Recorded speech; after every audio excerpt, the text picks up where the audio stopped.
Mes chers compatriotes, bonjour. Aujourd'hui, c'est le 13 juin en 2020.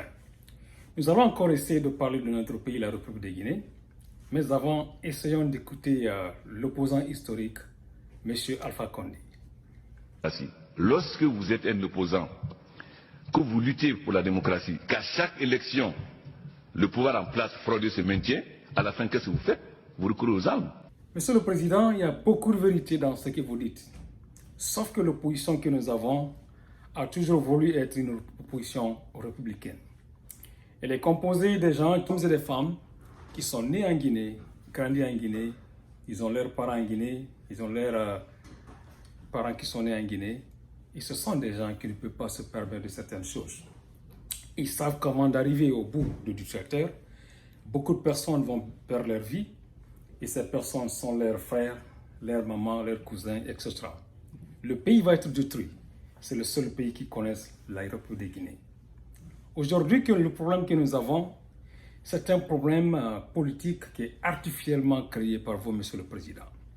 Aujourd'hui, très malheureusement, beaucoup d'acteurs qui devraient protéger le pays ont préféré protéger leur portefeuille. Si nous prenons l'exemple sur M. Lamine Sidibé, voilà un cadre qui est connu par sa compétence intellectuelle. Mais très malheureusement, c'est un monsieur qui a choisi sa personne sur le dos de la Guinée. À cause de ça, aujourd'hui, il est dans l'oubliette. Voilà des personnes qui devraient être consultées en cas de difficulté en ce qui concerne les lois. Mais très malheureusement, à cause de son mauvais choix, aujourd'hui, nous savons ce qui lui est arrivé. Dans la même logique, la Cour constitutionnelle vient de faire encore une autre preuve. Avec à sa tête M. Mohamed Lamine Bangoura. C'est très malheureux. C'est dommage que les cadres arrivent à choisir leur personne, leur propre personne, l'intérêt personnel au détriment de l'intérêt de la République de Guinée. Parfois, quand la vérité est tangible, eh bien, il faut l'accepter. Parfois, il faut accepter les choses et être même un peu intelligent. Nous sommes dans un monde qui n'accepte plus l'amateurisme. Si c'est le mensonge que vous avez choisi comme un instrument de vie, alors il faut au moins le pratiquer avec un peu d'intelligence. Monsieur le Président, le problème dans lequel nous sommes, c'est vous qui avez la possibilité de nous faire sortir de ce problème. La Guinée a une crise profonde. Il y en a qui vont jusqu'à comparer la population malienne à celle de la Guinée. Il y en a qui disent quelle est la différence entre M5 du Mali et le FNDC. Mesdames et messieurs, FNDC est composé des personnes qui ont voulu faire leur part. Ils n'ont pas la baguette magique. La seule différence entre ces deux peuples et ces deux pays, c'est le comportement des forces de l'ordre. Au Mali, les gens sont encouragés à encadrer les manifestants. Ils sont encouragés à préserver la vie. La vie a une valeur là-bas.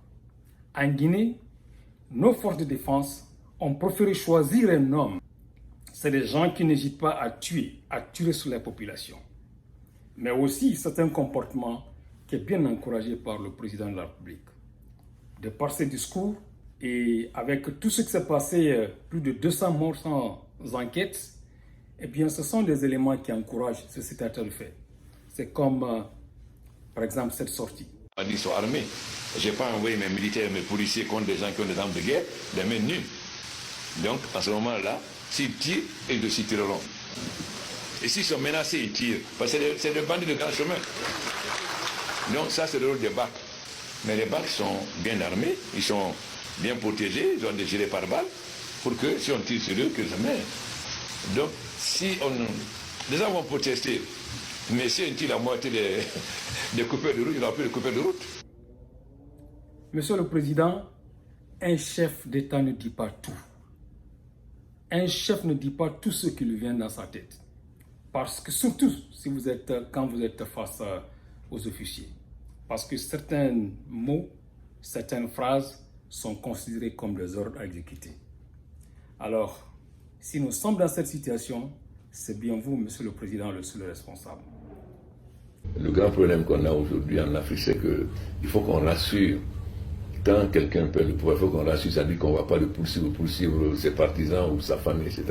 Donc, tant qu'on ne donne pas de garantie aux chefs d'État qui partent, si eux ils n'ont pas peur, leur entourage, ils ont peur que ça ne soit une chose. Monsieur le Président, il est impossible qu'on continue à entretenir l'impunité. Ceux qui font aujourd'hui la barbarie de notre pays doivent comprendre qu'ils vont un jour répondre à cela. On ne peut pas continuer dans l'impunité. Et ceux qui pensent que c'est la seule façon pour eux de continuer à gagner, ils doivent comprendre que la richesse, on va la laisser ici. Ils doivent comprendre que les hommes sont passés, ne sont pas éternels. Ceux qui étaient hier sont plus forts qu'aujourd'hui. Ils doivent comprendre que la Guinée va un jour retrouver le chemin de la justice et l'égalité. Par conséquent, ces gens-là vont être punis. Qu'ils comprennent que la vie n'est pas éternelle. Alors, au lieu de penser à ce qui va vous arriver si vous n'êtes plus au pouvoir, quand vous êtes au pouvoir, il faut plus penser comment bien gérer et pour que vous puissiez laisser un bon nom et voilà, un bon comportement, quelque chose qui peut servir à la génération d'aujourd'hui et celle du futur. Monsieur le Président, toujours encore sous votre direction parce que vous êtes la seule personne aujourd'hui à diriger la Guinée, à contrôler toutes nos institutions. La CENI vient de nous proposer une date sans tenir compte des réalités du pays. Nous n'avons pas un fichier électoral. Au lieu d'essayer de faire un semblant d'élection, il est mieux alors de dire au peuple de Guinée, écoutez, je suis là, je continue à être là. Continuez dans votre coup d'État constitutionnel.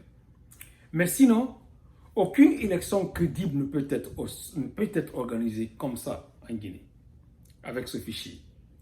Monsieur le Président, si vous avez encore un peu de souci de ce que vous allez laisser, faites un peu d'effort pour vous libérer des gens qui continuent à contrôler votre agenda. Faire en sorte que vous laissez un fichier propre à la Guinée, choisissez un candidat, organisez-vous autour de candidats et que la chance soit donnée à tout le monde de participer à une élection inclusive. Et sans cela, la Guinée n'a pas de lendemain. Vous pouvez continuer à vous imposer avec les armes, à garder le pouvoir. Mais il faut que l'on comprenne, et surtout ceux qui sont autour de vous, que la fin d'un mandat est toujours douloureuse. Et l'avenir d'un politicien qui dirige aujourd'hui dépendra de comment il a géré son pouvoir. Il est très important de laisser le pouvoir avant de se le faire laisser. Une fois de plus, merci pour le temps d'écoute.